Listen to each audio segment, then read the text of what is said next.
Ashcombe Manor opened its portrait gallery only once each year. That winter night rained every window with silver streams. 20 ancestral faces watched the invited guests enter in silence. Their host was Victor Lang, a ruthless collector of stolen masterpieces. He promised to reveal the truth behind his most valuable portrait.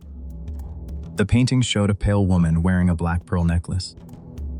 Local servants called her the widow of Ashcombe Hall. They believed anyone who unveiled her at midnight would soon die. Victor laughed at the legend and dismissed every frightened warning. Before midnight, he entered the portrait gallery completely alone. He carried one envelope, one candle, and a Gary's. Then he locked the heavy oak door from the inside. The guests waited in the adjoining ballroom beneath fading music. At 12, a bell rang once from inside the sealed gallery. A moment later, Victor screamed and something heavy struck the floor. Detective Mara Voss reached the locked door before anyone else. The key remained visible inside beneath the brass lock. Servants broke the door while thunder rolled across the manor. Victor sat lifeless in a carved chair before the unveiled portrait. His candle still burned beside the sealed envelope on a table. One hand rested against the chair's carved wooden lion. A tiny puncture marked the inside of his right wrist. No blade, needle, or poisoned container could be found nearby. The gallery windows were latched and painted shut decades earlier.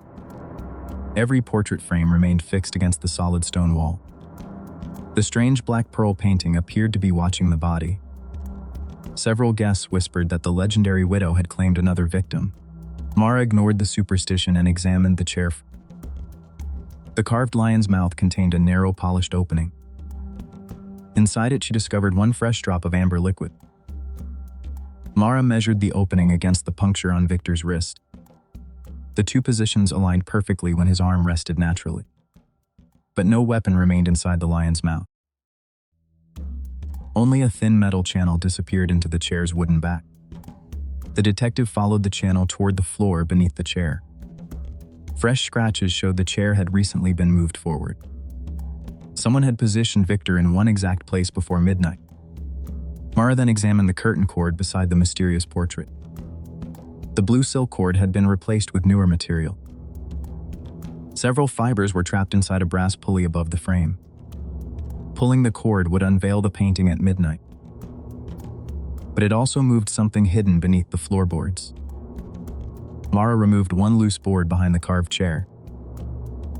Below waited a narrow spring wire and sliding steel needle. The needle connected directly to the lion's concealed metal channel. When the curtain cord moved, the spring drove the needle forward. The point entered Victor's wrist through the carved lion's mouth. A second spring immediately pulled the needle back beneath the floor. It simply returned to its hiding place after delivering poison. Mara collected the liquid and confirmed a fast-acting botanical toxin. Someone had prepared the entire mechanism before Victor entered alone. The questioning began inside Ashcombe Manor's long mirrored ballroom. Celeste Lang, Victor's widow, wore silver and showed little grief. Victor planned to remove her completely from his new will. Marcus Lang, his younger brother, had recently lost a fortune. He claimed Victor refused every request for financial help. Owen Price, the gallery curator, feared an approaching criminal investigation. Several painting his care had suspicious ownership records. The final suspect was Elise Rowan, Victor's private art restorer. She wore a dark violet stained with traces of pigment. Elise said she left the portrait gallery before sunset. Mara asked who had replaced the blue curtain cord. Owen claimed Victor ordered the replacement 3 days earlier. Elise quietly said she had never touched the new cord. The detective noticed wax beneath one of Elise's fingernails. Elise explained that restorers wax on antique frame. Her answer was reasonable, but her hands began to tremble. Mara returned to the gallery and opened Victor's sealed envelope. Inside was a prepared speech about the Black Pearl portrait. Victor intended to announce that the painting was an extraordinary forgery. The speech accused Elise of creating it without his knowledge. Mara found this convenient story almost impossible to believe. Victor had purchased the painting secretly only 6 months earlier. Financial records showed he paid Elise large unexplained amount. He had ordered the forgery and planned to sell it overseas. When investigators approached, he decided Elise would take the blame. The speech would protect his reputation and destroy her career. Elise now possessed anger, opportunity, and expert restoration. But Mara still needed evidence connecting her to the mechanism. The answer waited inside the portrait's heavy wooden frame. One corner contained a recent patch of violet-colored filler. The filler matched material used exclusively in Elise's restoration kit. Behind the patch, Mara found a tiny tunnel through the frame. The blue cord wire passed through that tunnel toward the floor. Someone had disguised the mechanical connection as restoration work. A small knot joined the cord to the hidden trigger wire. The knot was known as a conservator's binding hitch. Elise had demonstrated that exact knot in her restoration handbook. Still, she argued that other experts could copy her technique. Mara agreed and revealed the final clue from Victor's candle. A faint violet fingerprint marked the candle's brass holder. The same pigment covered the cuff inside Elise's dark coat. Elise had moved the candle while preparing the chair and mechanism. She had placed it so Victor would sit in the correct position. Before everyone, Mara reconstructed the locked room murder carefully. Elise entered the gallery during the afternoon restoration period. She installed the needle springs and wire beneath the floor. Then she moved the carved chair into the weapon's precise path. She replaced the curtain cord and connected it to the trigger. That night, Victor entered and locked the door behind himself. He sat down, lit the candle, and opened his paired. At midnight, he pulled the cord to unveil the famous portrait. The hidden mechanism drove the poisoned needle into his wrist. The needle retracted before his body struck the chair. The bell rang because Victor's falling hand hit its table. Everyone outside believed the portrait's curse had killed him. Elise remained in the ballroom, surrounded by perfect witnesses. But wax violet filler pigment knot told another story. Elise stared at Victor's false accusation inside the opened envelope. Her controlled expression slowly collapsed into exhausted fury. She confessed that Victor had planned to sacrifice her completely. Police escorted her from Ashcombe Manor before the rain ended. The guests avoided looking toward the black pearl portrait. Mara remained behind and closed its curtain without touching the cord. The gallery contained no cursed ghost or murderous painted widow. It contained one Ford masterpiece and one carefully engineered trap. Victor had created the lie that finally gave Elise her motive. But the smallest restoration mark revealed how the murder worked. By dawn, every ancestral face seemed less frightening than before. The true monster had never lived inside the portrait at all. On winter's first night, Ravenhall Manor hosted a private gathering. Outside, heavy snow buried the road and silenced the forest. Inside, 12 guests dined beneath chandeliers and ancestral portraits. Their host, Dr. Julian Harrow, was a brilliant, feared botanist. He promised to reveal a discovery worth an enormous fortune. Before midnight, Harrow left dinner and entered his glass conservatory. He ordered servants to lock the outer hall behind him. Minutes later, a terrible scream shattered the ballroom music. The guests rushed over and found the conservatory doors locked. Through glass, they watched Harrow collapse beside the white orchid. They broke the doors open, but Harrow was already dead. His face was pale, with one hand clutching his throat. An overturned chair lay beside tables covered in laboratory notes. A shattered silver watch rested near his polished black shoes. Thick frost sealed every conservatory window from the inside. Outside, untouched snow surrounded every wall without footprints. No weapon, intruder, or hidden passage appeared anywhere inside. Detective Mara Voss arrived before the blizzard closed the road. The room smelled of damp soil, smoke, and sweet perfume. At first, Harrow's death seemed to be caused by poison. Yet no glass, needle, powder, or poisoned food remained. Only the white orchid stood untouched beneath a brass lamp. Voss crouched beside Harrow and examined his broken pocket watch. Its hands had stopped at precisely 11:43. Yet its dry, clean mechanism was still working perfectly. Someone stopped the hands, then deliberately smashed the glass. Therefore, the apparent time of death had been staged. Voss noticed a thin burn circling Harrow's right wrist.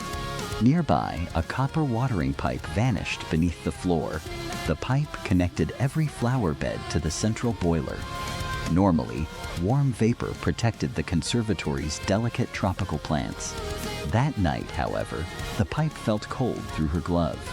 Someone had disabled the heating shortly before Harrow's murder. Voss questioned everyone inside Ravenhall's dark wood-paneled library. Lady Evelyn, Harrow's sister, admitted fearing his announcement. She believed Julian planned to sell their family estate immediately. Professor Crane insisted their valuable research belonged equally to him. Thomas, the young gardener, said Harrow threatened to dismiss him. The housekeeper confessed several keys had disappeared that afternoon. One guest remained unnaturally calm through every uncomfortable question. She was Clara Bell, Harrow's quiet personal assistant. Clara claimed she spent the evening copying letters upstairs. Voss trusted calm witnesses less than visibly frightened ones. She returned alone and inspected every label in the conservatory. One label beneath the white orchid had been recently replaced. Its handwriting was neat, but the scientific name was wrong. Expert botanist Harrow would never make such a simple mistake. Beneath the false label, Voss discovered a narrow metal switch. It controlled a hidden cabinet inside the flower stand. Crane explained Harrow used the cabinet during private presentations. It released warm mist around rare plants for dramatic effect. Yet police found the cabinet's mist reservoir completely empty. On its brass nozzle, Voss discovered faint crystalline residue. It carried the same sweet scent lingering throughout the room. The substance was vaporized plant toxin, not ordinary perfume. Heated into mist, it attacked the lungs within seconds. Harrow had unknowingly activated the hidden device himself. The killer never needed to enter the locked conservatory. Someone had filled the hidden reservoir before dinner began. Then they replaced the orchid label, concealing the control switch. When Harrow pressed it, the cabinet released deadly vapor. Yet one question remained: why were the copper pipes cold? The answer waited beneath the conservatory, inside the boiler room. Normally, the heating system created powerful upward air currents. Those currents carried dangerous vapor harmlessly toward the roof vents. Shutting down the boiler kept the poisonous mist low. It gathered around Harrow as he leaned over the orchid. The sealed glass walls trapped the toxin completely around him. Voss searched the boiler room for signs of recent activity. A fresh black oil stain marked the main control wheel. Nearby dark blue wool thread clung to a rough bolt. Evelyn wore red, Crane gray, and Thomas wore brown. Only Clara had arrived wearing a dark blue wool coat. Voss wondered how Clara entered the restricted boiler room. The housekeeper's missing keys supplied the next crucial clue. One returned key carried soft white wax within its grooves. Someone had pressed it into wax, creating an exact copy. Police searched Clara's desk and found unused ceiling candles. One candle showed the impression of a long iron key. Clara copied the boiler key without permanently taking it. Still, she argued that many servants used sealing wax daily. Her confidence held until Voss revealed the shattered watch. Clara's eyes moved toward the clock before she could stop. The watch marked Clara's planned alibi, not Harrow's death. At 11:43, a maid supposedly visited Clara upstairs. The maid remembered visiting, but could not confirm the minute. Clara had stopped Harrow's watch to create a false timeline. She wanted everyone believing Harrow died while she was upstairs. In truth, the poison trap was prepared hours earlier. Clara's location during Harrow's death proved absolutely nothing. Voss unfolded financial letters discovered inside Harrow's locked desk. They proved Clara helped create his most valuable formula. Harrow planned to claim it and dismiss her unpaid. He also intended to destroy every record of her contribution. Clara had worked silently for years behind Harrow's celebrated name. Humiliation and anger gradually hardened into calculated revenge. Before dinner, Clara copied the key and entered the basement. She disabled the heating and filled the reservoir with toxin. Then she replaced the orchid label and awaited Harrow's demonstration. His pride would make him press the hidden switch. She knew locked doors would suggest an impossible outside killer. The staged watch was meant to complete her perfect defense, but the wrong flower name exposed the replacement label. Cold pipes revealed the heating system's deliberate shutdown. Crystalline residue proved poison, traveled through the hidden mist device. The copied key, blue thread, and wax identified Clara. Before everyone, Voss calmly reconstructed each step of the crime. Clara listened silently while snow struck the library windows. Her controlled confidence slowly collapsed into exhausted, silent defeat. She admitted the plan but refused to call it madness. Police escorted Clara across. That night, a violent storm swallowed the isolated Blackwood Manor. Rain hammered the windows while thunder shook its ancient stone walls. Inside, pale yellow lamps barely touched the endless shadowed corridors. Then a strange crash echoed from the master's private study. A frightened maid hurried toward the sound and tried the door. It would not move because it was locked from the inside. She called the others, and together they forced the heavy door. What waited beyond it silenced every person in the hallway. The master sat motionless beside his desk, already dead. Loose papers covered the carpet like fragments of a broken secret. A drinking glass lay overturned near one trembling hand. Beside the chair, a large pool of water reflected the firelight. A tiny wound marked the center of the victim's chest. It was small, clean, and deep enough to kill instantly. Yet no knife, needle, or weapon could be found anywhere. The study door remained locked, and the windows were firmly sealed. Even the room's only key was lying inside the study. A murder had occurred where no murderer could possibly enter. Before midnight, Detective Elias Ward arrived through the pouring rain. He removed his wet coat and silently studied every frightened face. Unlike the others, he did not begin with the body. His attention settled first on the mysterious water beside the chair. The overturned glass could not have held such a large amount. Rainwater was impossible because the window frame remained completely dry. Therefore, the water had appeared after the room was locked. Detective Ward knelt beside the victim and examined the clothing. The hole in the shirt was narrow, smooth, and unusually precise. Something sharp had pierced straight through cloth, flesh, and bone. But the weapon itself had vanished without leaving a single fragment. How could a The killer woman in remove it red from a admitted sealed arguing room? with the victim earlier. That question turned every She witness claimed into a she left the possible study suspect. long before the fatal moment. An older man confessed that money had damaged their friendship. Other relatives insisted they remained inside their bedrooms during the storm. The maid said she only delivered tea before hearing the crash. One young man, however, could barely control his nervous breathing. He avoided the detective's eyes and answered every question too quickly. His name was Adrian Vale, the victim's troubled young nephew. Each witness offered an explanation that sounded reasonable on its own, but the detective sensed that everyone was hiding something important. The master had recently changed several legal and financial documents. Names were crossed out, signatures replaced, and payments suddenly canceled. Someone inside the manor was about to lose everything. More than one person had wished the master permanently silent. Detective Ward returned to the study and closed the door. He inspected the lock, the hinges, and every wooden panel. No wire had turned the key from outside the room. No hidden passage waited behind the bookshelves or painted walls. The windows had not opened, and the chimney was far too narrow. Then the detective slowly raised his eyes toward the ceiling. Above the chair was a square iron ventilation grill. The victim's position stood almost perfectly beneath that dark opening.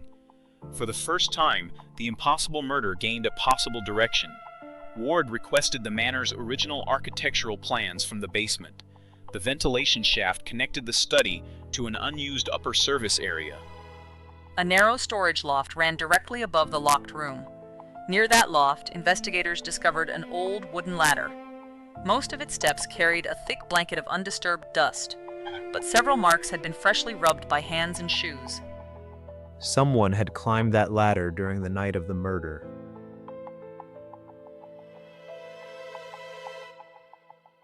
The dust near the ventilation cover had also been recently disturbed.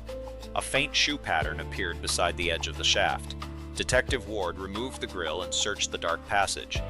Deep inside, cold drops of water clung to the metal. They were too clean and too cold to be storm water. Scratches showed the grill had been opened, then quickly replaced. Now the water, the wound, and the ceiling became connected. But one final question remained. What had traveled through the shaft? The detective searched the kitchen, laundry room, and servants' hall. Inside the freezer, he found a strangely shaped empty mold. It was long, narrow, and pointed like a deadly spike. Fresh frost proved that something had recently been frozen inside it. In the laundry room, damp clothing had been hidden beneath towels.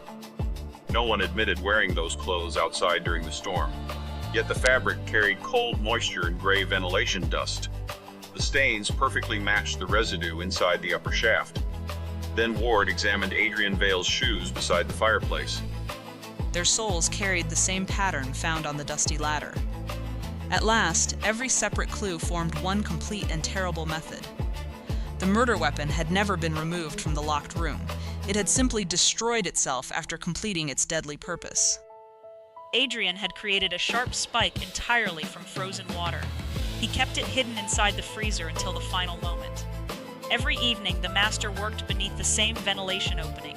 He also locked the study door to protect his private documents. Adrian understood that habit and turned it into the perfect trap. During the thunder, he carried the ladder into the upper loft. The storm concealed every footstep, scrape, and movement above the room. He opened the grill and lowered the frozen spike into position.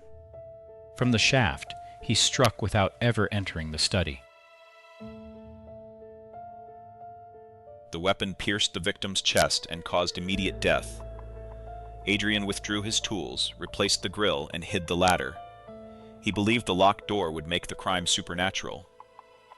But he had forgotten the blazing fireplace beside the victim. Heat slowly melted the weapon after it fell into the room. The ice became water and gathered beside the dead man's chair. That explained the missing weapon and the strangely clean wound. It also explained why the pool was larger than the glass. Before the household, Detective Ward reconstructed the entire impossible crime. He showed them the locked door, sealed windows, and ceiling grill. He revealed the disturbed ladder, the freezer mold, and damp clothing. He placed Adrian's shoe beside the matching print in the dust. Together, they created only one path, leading directly to Adrian. The young man's face drained of color as the truth emerged. The altered documents proved his inheritance was about to disappear. The master had threatened to expose debts Adrian could never repay. Anger, fear, and desperation had shaped his cold-blooded plan. He trusted melting ice to erase every trace of the weapon. He never imagined that melted water would become the strongest evidence. Confronted with the dust, shoes, clothing, and freezer, Adrian surrendered. Police led him from the manor before the storm had ended. The remaining guests watched in silence, shocked by his hidden hatred. Near dawn, the rain weakened and the clouds began to separate. Detective Ward stepped outside as sunlight touched the ancient roof. Behind him, the locked room no longer held any mystery. No ghost had crossed the walls, and no magic erased the weapon. There had only been careful planning, frozen steel like ice and heat. A deadly spike had vanished, but its water remained behind. And sometimes, what disappears becomes the clearest evidence of all.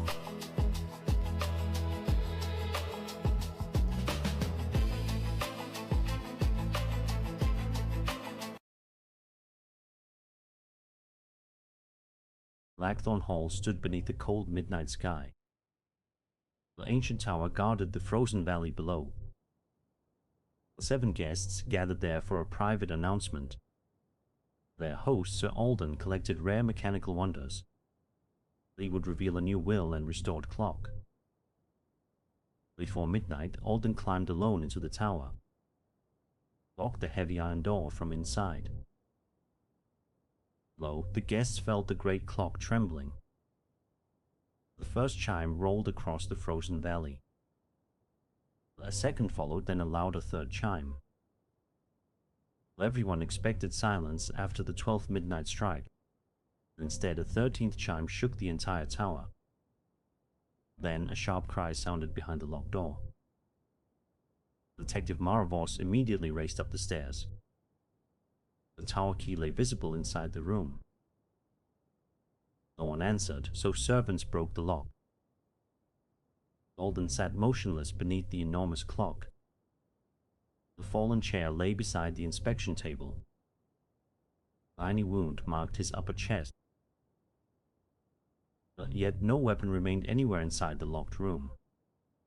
The narrow window was frozen shut high above ground. These stone walls offered no passage or hidden door.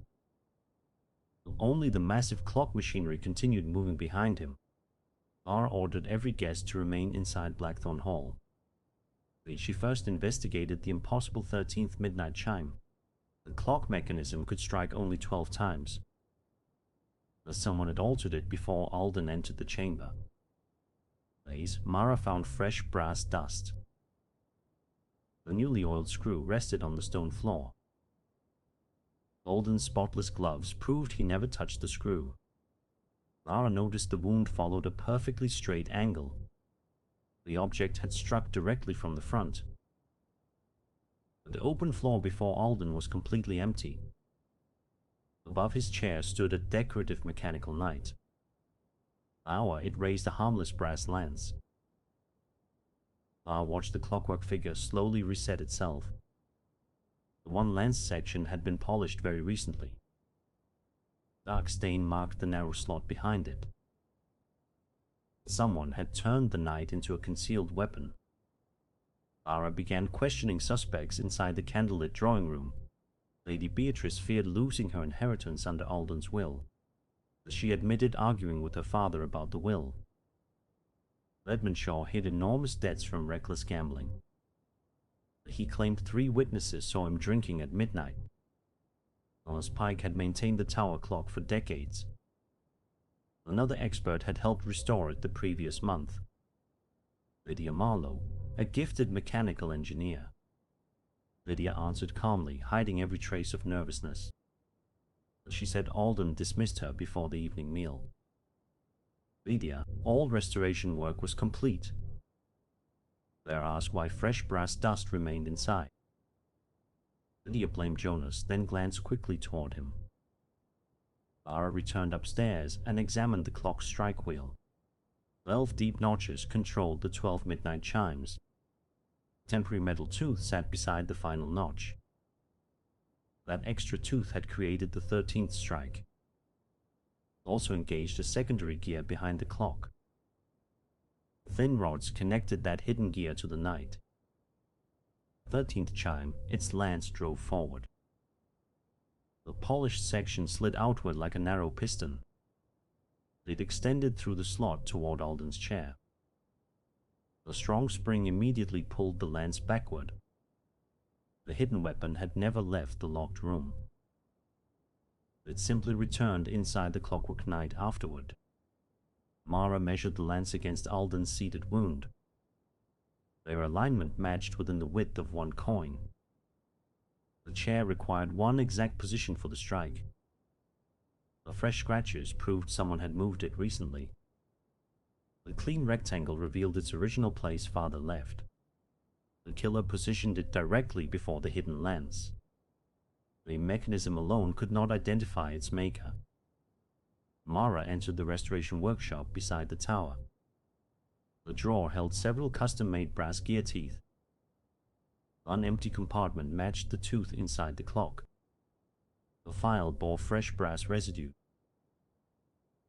Nearby, Mara found a spool of black spring wire. The same wire controlled the lance's automatic return. Jonas admitted he and Lydia shared the workshop. But either restorer could have prepared the deadly modification. Clara lifted the oily screw carefully with tweezers. The tiny fiber remained trapped beneath its damaged head. In magnification, the fiber proved dark green wool. It wore a rough brown work jacket. Lydia alone wore a distinctive dark green wool coat. They argued old fibers could remain inside the machinery. Mara calmly acknowledged that her explanation was possible. Then Mara produced a sealed contract from Alden's papers. It transferred Lydia's patent rights without any payment. Lydia had confronted Alden after discovering his betrayal. He threatened to destroy her career if challenged. Left his office furious yet carefully controlled. Mara noticed the ceremonial clock key nearby. Each night Alden placed it on the inspection table. That evening the key rested on the opposite side. Someone familiar with his habits rearranged everything precisely. Lady's notebook contained sketches of Alden's nightly routine, marked the chair key and lamp positions. But one important page had been deliberately torn out. Lara shaded the next sheet, revealing pressure marks. The hidden impression showed the modified mechanical knight, included the extra tooth and retracting spring. Mara gathered the guests and reconstructed the murder. Before dinner, Lydia secretly entered the tower workshop. She installed the temporary tooth inside the strike wheel. Then she modified the lance and repositioned the chair. Later, Alden entered alone and locked the iron door. They sat down and placed the clock key nearby. Alden waited beneath the clock face as midnight approached. The 13th chime activated Lydia's hidden secondary gear. Light struck once, then instantly retracted its lance. Downstairs witnesses believed Lydia could not be responsible. But brass dust, green wool, and drawings remained. Lydia's confidence collapsed when Mara revealed the notebook. She admitted preparing the mechanism over several weeks. Police escorted Lydia through the snow before sunrise. Behind them, the ancient gears continued turning calmly. The locked tower contained no ghost or invisible assassin. Only gears, timing, and one carefully positioned chair. The 13th chime was never an accidental mistake. It was the deadly moment Lydia had engineered.